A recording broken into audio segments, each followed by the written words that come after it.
Good morning, St. Columbus. So thrilled to have you here for our Adult Forum series, which of course continues every Sunday this semester. We are deeply honored by our guests today, which we'll introduce shortly. First, we'll begin with prayer. The Lord be with you. Let's pray.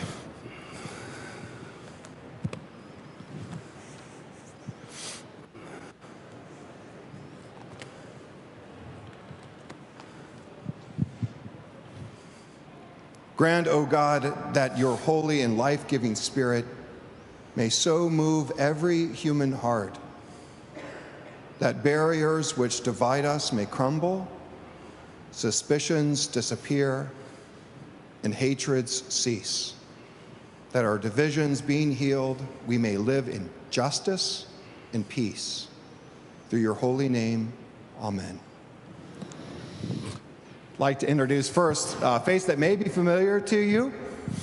Peter Lynch grew up in this church, is a teacher of English at Blair in Silver Spring, and newly elected commissioner for Chevy Chase. ANC 34G. Yeah, ANC 34G. Peter. Thank you very much, and it's a real honor to be here before all of you in a place that I grew up in. One thing that I really admire about Matt is that he is everywhere. During the campaign, I'd be out to lunch, I'd be on a walk, and sure enough, Matt would be on his bike cruising through town. He was working really hard to hear from everybody in the neighborhood and in the ward. And I spoke to him one time and said, "You're really grinding out there." And he says, "I'm not going to let anybody outwork me." And after having been sworn in on early January, he's done just that. I've seen him all over the place. He's doing a lot of good, hard work for this community, and we're happy to have him here at St. Columbus. Thanks. Thank you very much. I think thank you very much. This is my first time with one of these microphones, but it does seem like it's working quite well. I mean, it is great to be here at St. Columbus. I came a little bit early and I watched the service and just was blown away at how beautiful the service is and how many people are engaged in this community. It's really, really lovely. I have touched this community in lots of different ways over the years as an ANC commissioner, as somebody who lives in the neighborhood. I first met Josh when at memorial services for Nancy Frankel. I think Nancy, many of you will have known Nancy, a longtime member of this community. She was the college roommate of my mother-in-law. So Nancy has just a lovely, lovely person who's been a part of our family was part of our family for decades. And she would often come over and join us for brunch or something and then come up here to the services. So it's nice to be here, and I'm thinking of it a little as in honor of Nancy. I think I'm going to talk a little bit about just getting started on the council and my priorities getting going, and try not to use too much time because there's a lot of people here who could have questions. My goal for February just was to get started, be operating like a council office, responding to constituent needs, getting to know people throughout the government, on the council, in the administration, to lay a platform to be as effective as possible going forward. One of the pieces of that work is to get committee assignments. And you meet with Chairman Mendelson and you tell him all the different things that you want, that you're interested in, what are your priorities on committees, and then he takes all that information on board and figures out how to assign everybody to all the different committees in a way that keeps 7 of 13 people happy. And so in this first month, I feel like we have done great. I feel like I've made 2 mistakes. One of them was when I got my committee assignments, I was very careful and I said, oh my God, I got everything I want. I got housing, I got transportation in the environment, I got health, I got oversight over DGS, which people who are in the schools and have interest in the rec centers know is a very, very important institution. And I got oversight over the agencies that do elections work. I could not believe that I got every single thing that I wanted, and I said so, which was dumb. and I said so to the chairman. I saw him, there was an organizational meeting, and then there was a party that the council held at the Ivy City Smokehouse, and they had a go-go band playing, and the music was very loud, and it was almost impossible to have a conversation. And so you really, if you wanted to talk to somebody, you had to get right up in their ear and almost yell in their ear. And I talked with the chairman briefly and told him, yelling into his ear, how happy I was about my committee assignments. Well, the next day I tested positive for COVID. And so I had to tell everyone that I had tested positive because I had been in contact with more people than I'd been in contact for a long time. And the chairman got COVID. And the chairman is absolutely convinced that it was my Christmas present to him. So not a great, he's not a great start. And then at the last minute, I had felt like I got every single thing I wanted. There were people who felt like they didn't get anything they wanted.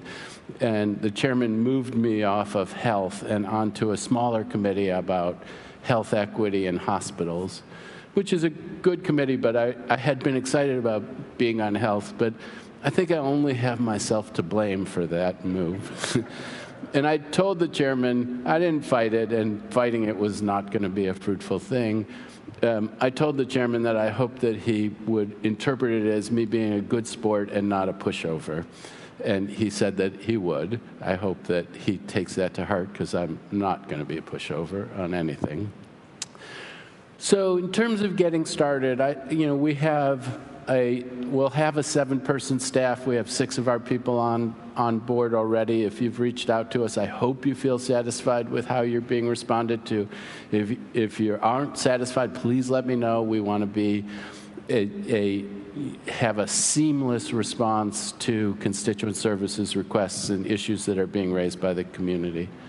The things I bring to the table, the priorities that I bring to the table in this new role, and Peter talked about how I was everywhere during the campaign, and I'm going to be everywhere for as long as I'm in this position. I actually love it. It's not really work for me to go out to do all of these things and see people.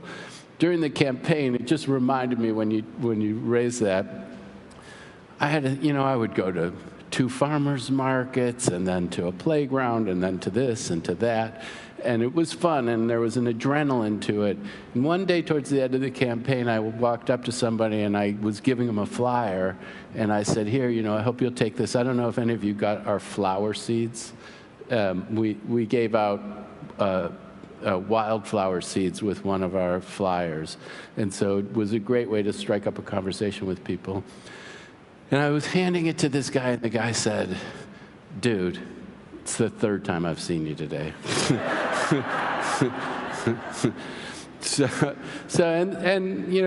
That could seem like work to some people, but it doesn't seem like work to me.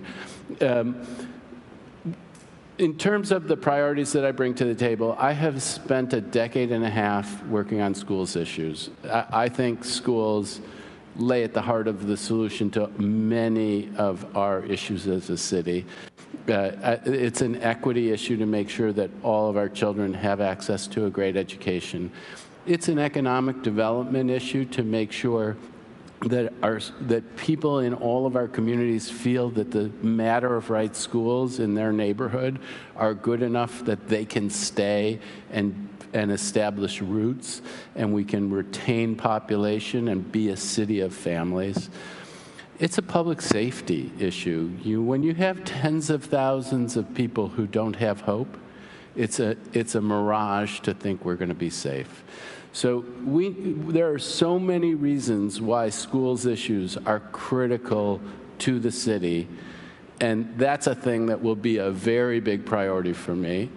One of the things that we've been doing now, in addition to getting set up, is we're coming into budget season, and school budgets are going to be hitting in a couple of weeks. Schools will see what's proposed for them in the coming year. And I've been talking to everybody under the sun to try to make sure that our schools are fully funded.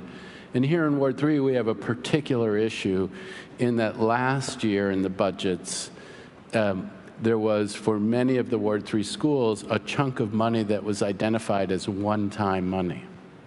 Well, if that one-time money actually disappears, we got a problem. So part of what I've been doing, a big part of what I've been doing, is trying to make sure that we don't lose that one-time money, and that the budgets for our schools have the buying power to at least maintain the levels that we've been at.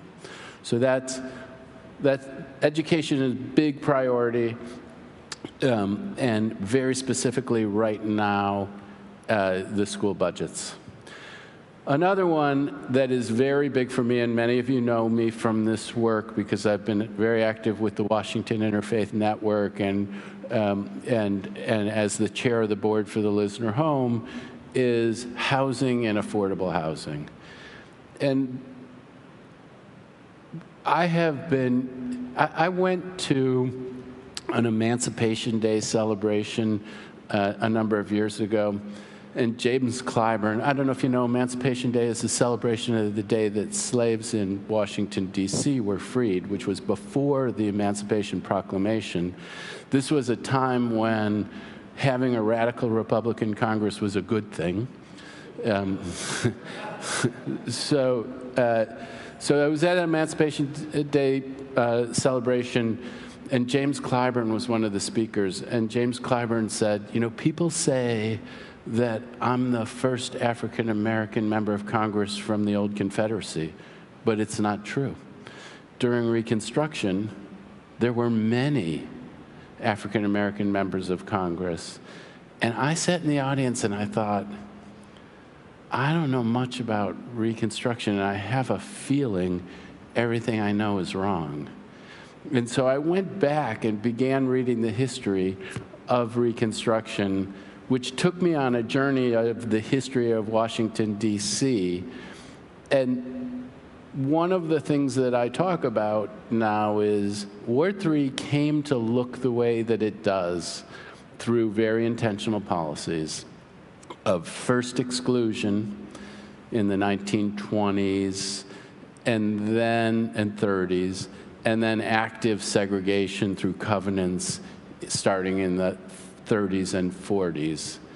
And if we're going to change Ward 3, it's also going to take intentional policies to make sure that Ward 3 is as welcoming of a place as possible to as many different kinds of people. And that's not been our history. That doesn't mean the people in this room did that, but when we moved in here, we came and we looked at a whole bunch of different neighborhoods, and we found this neighborhood, and both my wife and I thought, yeah, you know what, this is lovely, it feels safe, the schools are good, this could be a great place for us to live. We didn't think about any kind of racial history to the area. We just thought, this is a place that sort of feels like where we're from. Actually, the places where we were from were shaped by this racial history in the first place, and then this place felt familiar because of the way that it fit into that racial history. And I had a good friend, I was at a big law firm at the time, and I had a good friend who was African American and also looking for a house at the same time, and I kept encouraging him to look at this area, and he never did. And I did not understand it. I just couldn't get it.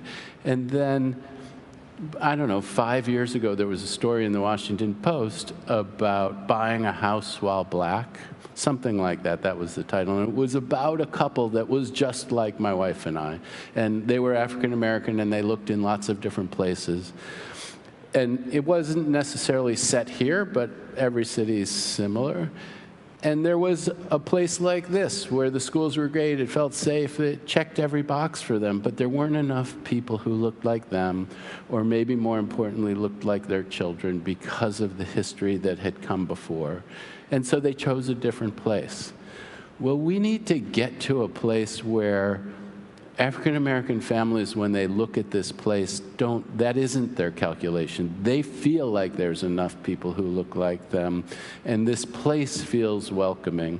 And it's kind of easy words to say, but I actually think it's important that I say it, and I'm going to say it over and over again, because we need to think about it. You know, there's all this debate about woke and political correctness and critical race theory. It's just a reality that we live in a world that has been shaped by race for centuries. And if we're going to change it, we need to talk about it, we need to think about it, and we need to confront the ways in which we all fit into it. So that's part of where I'm coming from when I think about housing. Housing in Ward 3 also turns into very specific kinds of proposals. And the big things on housing right now, the big thing for me is the Chevy Chase Civic Core. And there may be people here from Chevy Chase who are touched by this. And the idea is that where the library and the rec center are, that we would build a new library and recreation center and put affordable housing on top of that. Housing and affordable housing on top of that. And that has triggered a lot of, there's a lot of people, the ANC in Chevy Chase, Peter, that's your ANC, has done incredibly exciting work in this area and created a framework so this can happen. But there's, you know, with every development project in Ward 3, there's a lot of concern about it. And so how do we get from here to there where we actually get this thing built? And there's concern because there's a feeling that the administration often is more interested in the fate of developers than the fate of communities. And so whether that's fair or not, that's a real concern that's out there. So I'm trying to work with the ANC, with the community, and with the administration to make sure we shape that project so it's something that we can all be proud of. The things that I've talked about, and this is where, you know, I want to see more, and I want to see more affordable housing, but I also want to see us do it in a way that's successful vis-a-vis the communities, because when you do something that is successful vis-a-vis one community, it makes it easier to do it in the next. The Lisner home that I worked on is a great example of that. We're building 93 units of deeply affordable senior housing. We rolled out a proposal. The neighborhood freaked out, didn't like the way that it looked, didn't like the way it related to the neighborhood. We told them that we were going to build something about this scale, and that it was going to go essentially where it was, but we'd listen to them about everything else.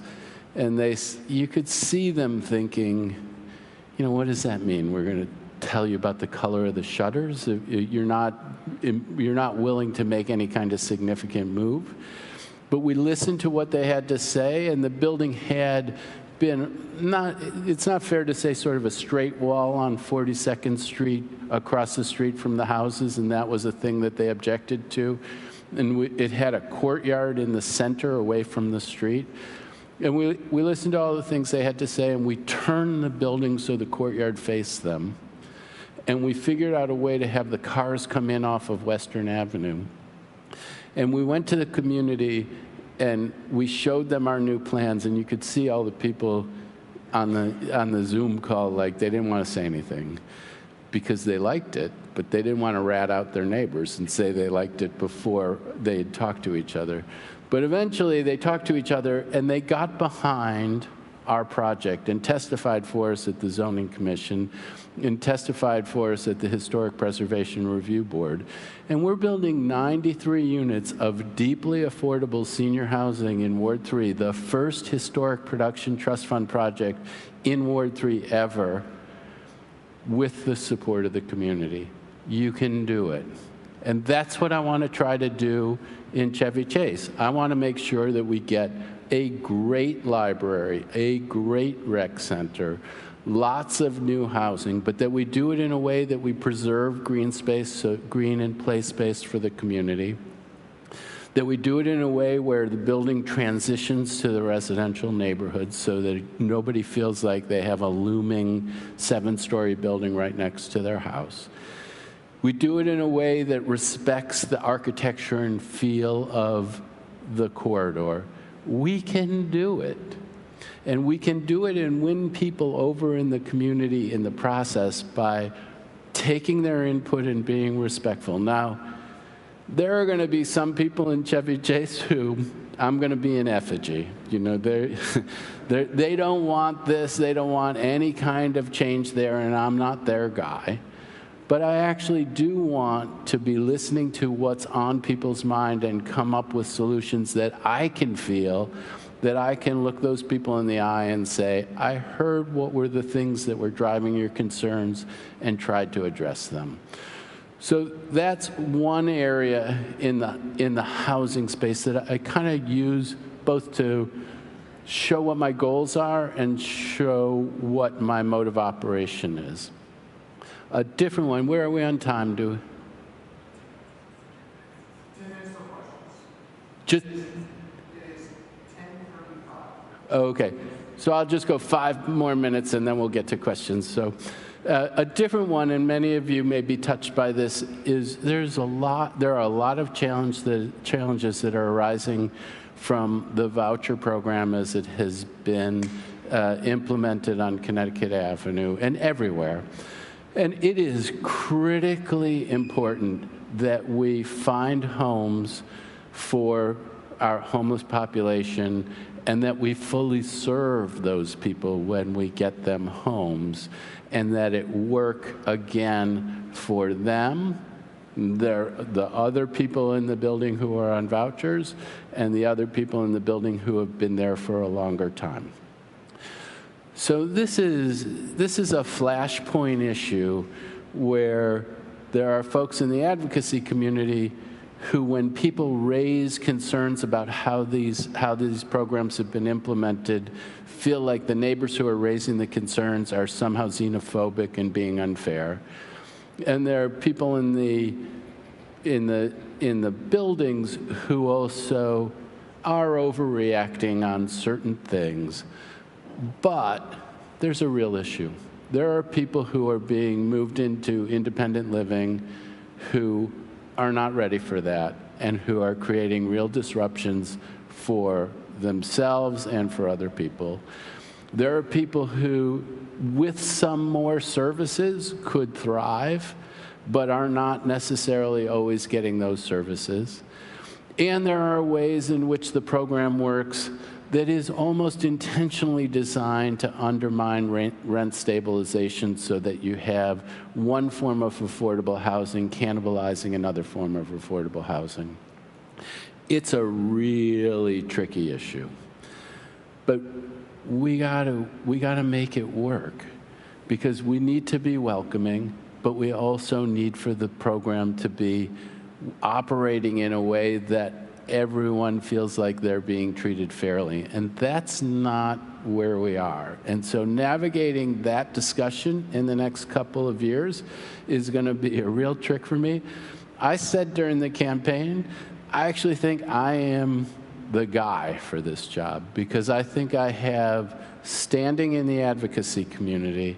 I don't think anybody can look at what I've done over the last 15 years and say he's all about exclusion. You know, I've been an advocate for every corner of the city. When I was advocating for the modernization of Murch Elementary School, I was advocating for the modernization of what was then called Orr Elementary School in Ward 8. I think I have the standing to help to navigate this discussion, and I hope all of you and the different congregations will be a part of it, not just to support making sure we're housing the homeless, but also that we're serving them properly and being respectful to the needs of the people who were in those buildings already. Because, and I'll end on this, I had a day during the campaign that was just, one of my favorite days, where I was knocking on doors in Cleveland Park, on the western side of Cleveland Park. And I knocked on this guy's door, and he said, hey, come sit on my porch, and I'd like to talk with you. And he said that when the Brooks, and I think this congregation was active in advocacy for the Brooks, the transitional housing project on Idaho Avenue. When the Brooks was proposed, I fought it with every single thing that I had. But you know what? It's working pretty well. And then I went, a half hour later, I knocked on somebody else's door, and the same kind of thing. He said, here, will you sit with me for a bit? And he said the same thing, that he'd fought the Brooks and that the Brooks was working well. Well, if we do it right, then it's easier to do the next thing. And the Brooks is an example of where we have done it right, and it is really important, not just that we do it, but that we do it right so that we build the foundation to do more of the kinds of things that reflect the values of the people in this church and around Ward 3. So with that, I will stop and welcome any questions anyone has.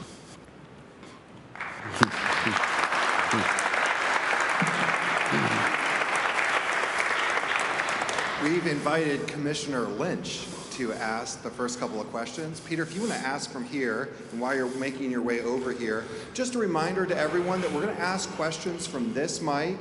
That way it ensures everyone can hear it, and also the people who are watching online can also hear and see us. So if you wouldn't mind coming to the mic, it's deeply appreciated. Thank you.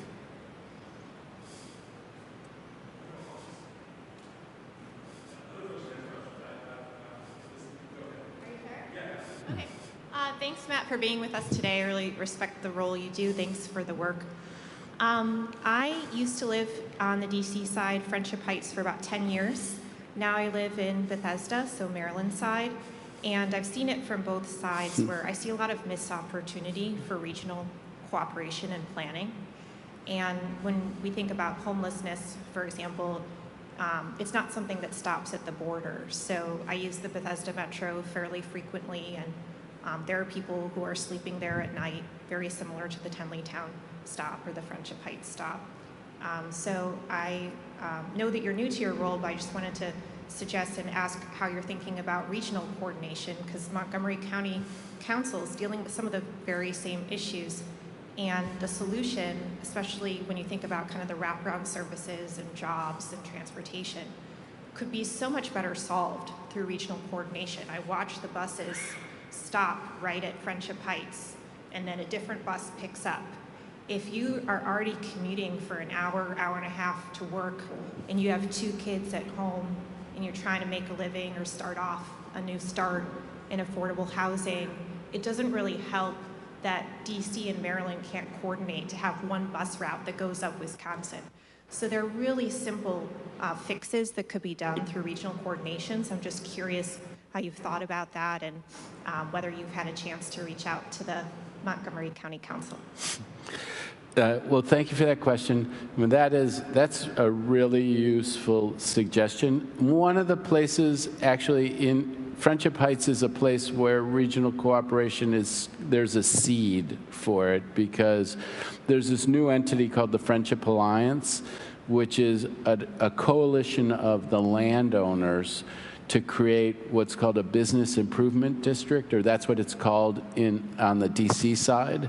And on the Maryland side, it has a different name, but it's the same thing. So they brought together the landowners on both sides of the border to think about the planning and coordination for the development of that area. Now, that's not exactly what you're talking about, but my counterpart from the Montgomery Council, who represents the Maryland side of the border, is a part of that, as am I. So that's we're getting together through that vehicle and can use it to talk about other things as well. And I like your idea of a bus route, a seamless bus route. I didn't know that there was not a seamless bus route.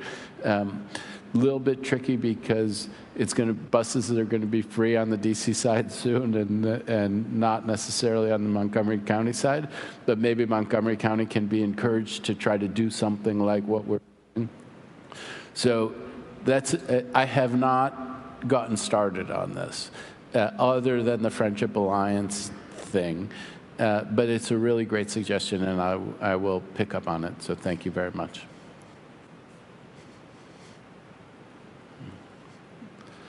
Nobody else is coming to the mic. I'll ask a question. You mentioned the Chevy Chase Library and Rec Center. Oh, sorry. You mentioned the Chevy Chase Rec Center and Library as a prime opportunity. Where else in Ward 3 do you see up-and-coming hot spots of opportunity to tackle this issue of affordable housing? Yeah, so the biggest one in terms of scale is Friendship Heights. Friendship Heights, there's the Friendship Alliance is working on planning processes for it. The Office of Planning is, but the big thing is the WMATA bus garage and the Lord and Taylor site. A lot's happening in Friendship Heights already, but in terms of addressing affordable housing, it's not doing much because it's most of what's happening will just be the inclusionary zoning requirements because they're matter of right projects. But the Lord and Taylor site and the bus garage offer really significant opportunities to do more in terms of affordable housing and revitalizing a business district. Friendship Heights has suffered for a long time for a variety of reasons, but COVID was sort of the final kick. And so how do we do that? How do we make sure we fully take advantage of the opportunity? I mean, the tragedy, but also the opportunity of Friendship Heights. There is also planning processes up and down the Wisconsin Avenue corridor and the Connecticut Avenue corridor, and we need to look for ways to make sure that those are not just building opportunities, but they're affordable housing opportunities. So being strategic about how we can take advantage of opportunities to add density along our corridors and maximize affordable housing is going to be a high priority for me. Jeff Stenson, I live down the street. Do you have any insights or any plans or any foresight on creating affordable housing for families? I could see, because we have a good grade school here, a good middle school, that it could be very beneficial for families. And how do you balance that idea of to have more affordable housing for families in Ward 3 with the overcrowding of the schools in Ward 3? How have you thought about that? Yeah, so the focus of building in recent years has been studios and one-bedrooms. That was the perception by the market of where the demand was coming from. And it's going to take a push to ensure that 2- and 3-bedroom apartments are included in new developments. That's a thing that, that's a priority for me. Right now, you have City Ridge and Upton Place and little old Hearst Elementary. And what's the impact of 1,400 new apartments inside of the Hearst boundary? That has to be a focus. Now, whether or not that's a thing that you put on the shoulders of developers or that's a thing that the city has to take care of as part of its encouraging of new development, that it also invest in infrastructure. But addressing school overcrowding so that, well, for a lot of reasons, but including so that we have the capacity to absorb more residents is again, a very important priority. Something that we've become aware of during COVID is our church's complicity with the destruction of Fort Reno, the Black community there. And it seems that there's a debt that the city owes, as well as our church, for that destruction where the high school and the middle school were built on the community as well as the national park.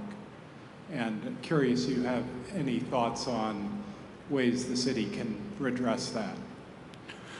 Well, I think the push to increase affordable housing in the area is one part of it. I think another part of it is we sent the most explicit message of unwelcome, and with the destruction of Reno City. And we need to own it, as you are describing. This church wants to own it. And then what does that mean if you own it? You can own it and then that's that. Or you can own it and you can look for things that you can do that respond to the wrongs of the past. And that's part of what animates my work on affordable housing. It's not, even if we didn't have the wrongs of the past, you still would want to increase affordable housing and make this place more welcoming than it has been. But given the wrongs of the past, let's all own it. And when we're fighting because we're concerned that maybe we'll lose a parking space, or that we also see it in a broader context, I want to be clear. There's lots of debates and complaints about developments because people are concerned that they're going to lose parking, and sometimes those are valid and sometimes they're not. Like, you can't just throw any baby out with the bathwater, but we have to be careful not to so elevate our need for personal parking that we won't change anything about our community, because we have an obligation to change things about our community. Hi, Matt. Sandra Mills. You mentioned inclusionary zoning, and for people who don't know, that's a requirement that developers make available at a somewhat discounted rate some of the apartments, a relatively modest percentage of the apartments they put into their new buildings. And as we've seen, that doesn't really get you a lot of deeply affordable housing. There have been other proposals, for example, to build what's called social housing, another model, and also for the city to just outright buy land and start developing. Have you taken a position on some of these alternatives, and if so, what positions have you taken? Thanks. So social housing, which Councilmember Janice Lewis George proposed a bill on it, and the idea of it is the city would own and operate housing, mixed income housing, and therefore the city would be in a position to put more affordable into such a building because it didn't have a profit motive, and so could be done more efficiently. Is an intriguing idea, and I supported it out of the box. I think everyone, including Janice, is trying to think about the practicalities of it and how it would work. One of the responses that people offer is, so what's the other example of where we're doing this? And unfortunately, it's not mixed income, but it's DCHA, which has not operated well. So you need to figure out what you can do under the social housing model and how you would operate it so that it can be successful. And I think in the Housing Committee, which I will be on, and Janice is on, and Robert White, who's sympathetic to this idea, is chairing, we're going to be exploring how might you do that.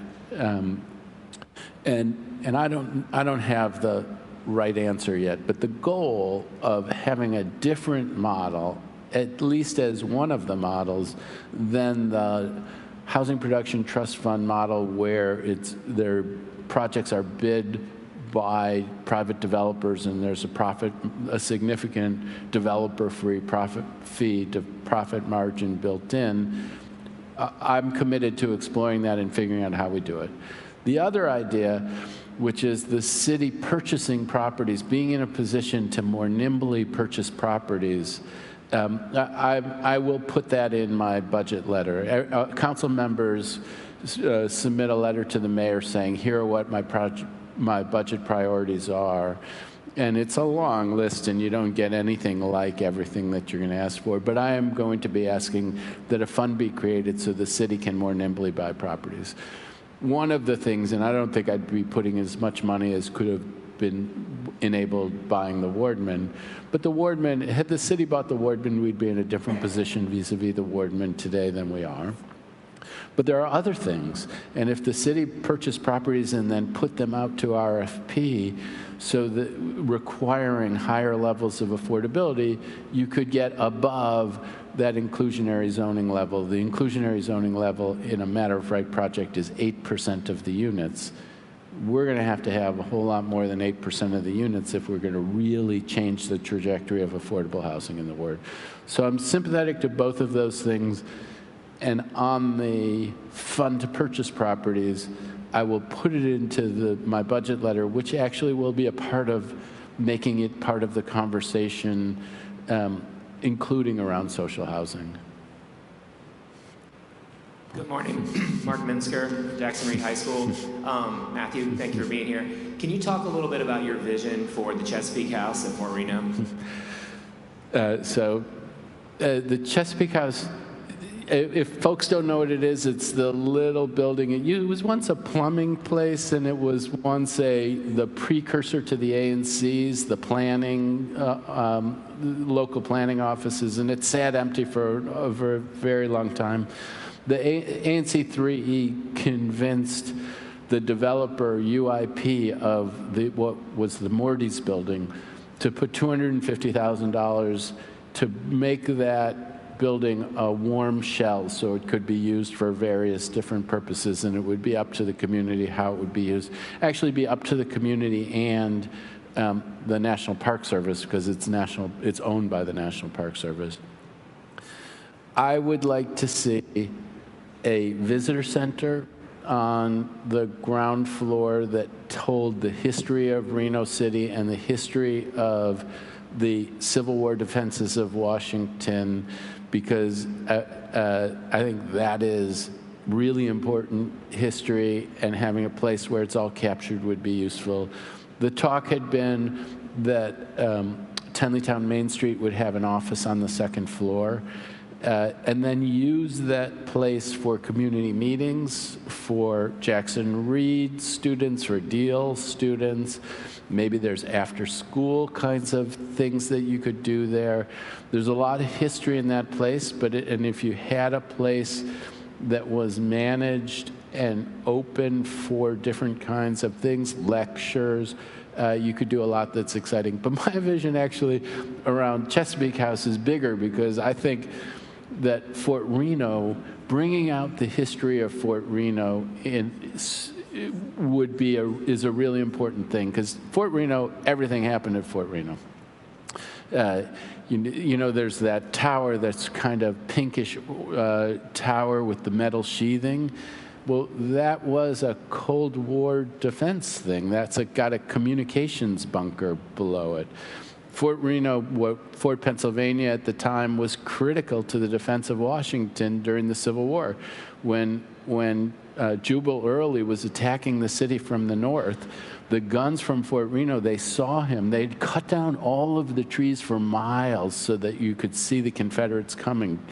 So they cut them all down just in case, and they could see the dust from the Confederate troops way off in the distance, and the artillery from Fort Pennsylvania shelled the incoming Confederate troops, so they arched around and tried to come through to the city through Fort Stevens, and bought time for experienced troops to come back from Virginia to defend the city and repel the Confederate army at Fort Stevens. It's another chapter of critical history. Then you have Reno City, which is really an important history.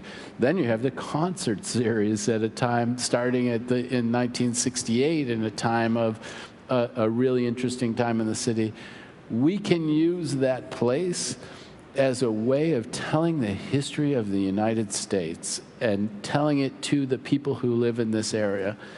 I'm going to run out of time, but I just want to throw up one last thing, because one of the things at Reno City, and it goes to what do we do? What do we do to address things that had happened?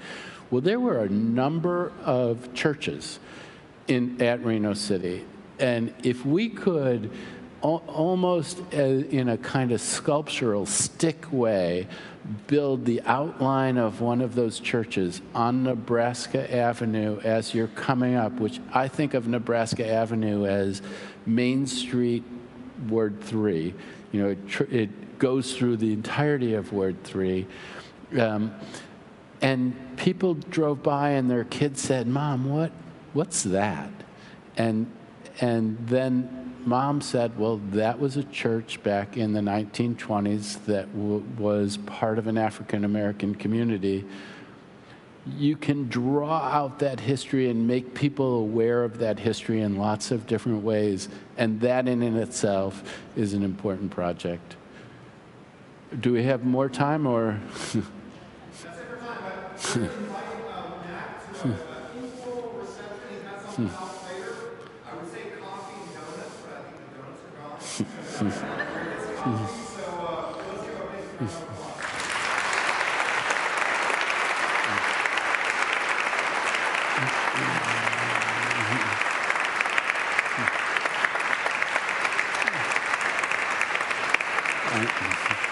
Thank you very much.